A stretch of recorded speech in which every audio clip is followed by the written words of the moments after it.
Hey everyone, how's it going? I'm Jess, I'm a developer advocate at Warp, and today I'm going to be comparing iTerm to Warp. I'm going to be referencing this YouTube video. It's the third search result that showed up on YouTube when I searched up iTerm. It has 32,000 views with about 400 likes. This video goes through a lot of useful tips and tricks that you can do in iTerm, and I'm mostly just going to be doing a side-by-side comparison of those features with Warp. As always, there's going to be timestamps in the description below so you can skip to any part of this video. Without further ado, let's get started. The first one is jumping and skipping over words. If you have, text here, This one is super useful between some of these, but you want to skip over the whole word, right? So if you go to iTerm2, Preferences, Profiles and Keys, you can set up some shortcuts for these. We're going to add one here. For the action, we're going to say Send Escape Sequence. I personally like Control F.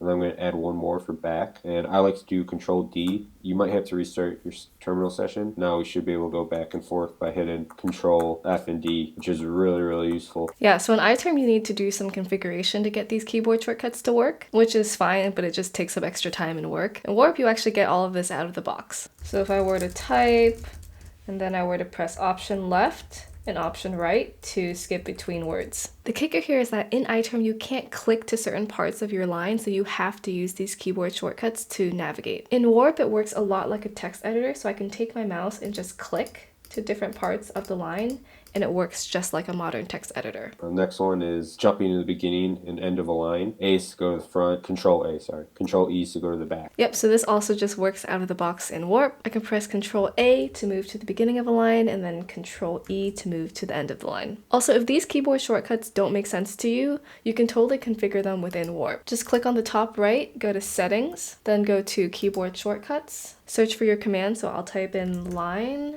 and we can see move to end of line, move to start of line. Click on that command and then enter your new command, so I can say Option Up, for example. And then I can save it, and now I can use Option Up to move to the end of a line. Alright, clearing the screen. Super simple one, but I actually didn't know about it for a while. So if we have a big screen here, most people, just clear. Something a little easier is Command R. For some reason, I also didn't know there was a that. keyboard shortcut for this one. I don't know why, so Command R is just a lot easier. So yeah, we do have an out-of-the-box keyboard shortcut for clearing your screen. So if I typed a bunch of stuff here, I can press Control L to clear my screen, and then Command K to actually clear all the blocks of my screen. And of course, you can always customize this keyboard command if you want to. Open split panes. So this is really useful when you want to see two screens at once if you don't have dual monitors or something. So if you do Command D, that'll open a second pane, and then to flip between the two, you would say Command left bracket or Command right bracket. So you could obviously have things running here, watching it, switch over, do some other stuff here, right? It actually comes in handy a lot. I like these tricks because it's a lot of hands off the mouse, so you can just keep your hands on the keyboard and still have full movement. Again, we also have split panes in Warp, so I can press Command D to create a split pane, and then it'll be Command right bracket and Command left bracket to switch between.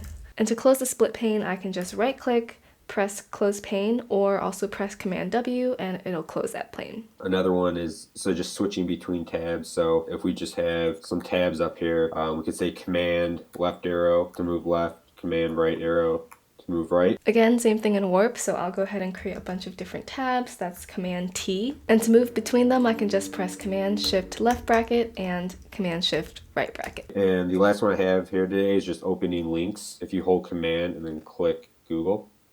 So in iTerm, you need to press Command-click to click on a link. In Warp, it's actually very similar to your modern-day text editor where I can just hover over it, see the underline that signifies that it's a link, and then I can just click on it, and it'll bring me to Google. And that's it, folks. What we really wanted to show is that there is a lot of feature parity between iTerm and Warp, with Warp having some extra things that just make it feel like a modern-day app. Warp is free to try out. You can go and download it right now at warp.dev. Please let me know if you have any questions or any feedback in the comment section down below. I do read everything. And until then, thanks for watching.